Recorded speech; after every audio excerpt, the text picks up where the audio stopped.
নমস্কার সুপ্রিয় দর্শক, পূজা চলাকালীন নামাজ এবং আজান বন্ধ থাকবে এই দাবি কিন্তু আমরা করতেই পারি।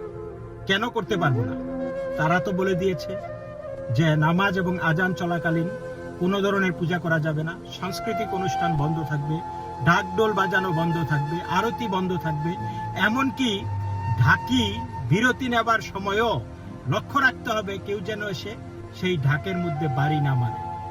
তারা যদি এতগুলি কথা বলতে পারে, আমরা কেন বলতে পারবো না যে আমাদের পূজা চলাকালীনও তোমাদের আজান এবং নামাজ বন্ধ রাখতে হবে? কেন পারবো না সেটা? দেশটা তো সকলেরই, তাই না? বৈষম্য বিরোধী সরকার এসেছে, তাহলে আবার এই বৈষম্য কেন হিন্দুদের প্রতি?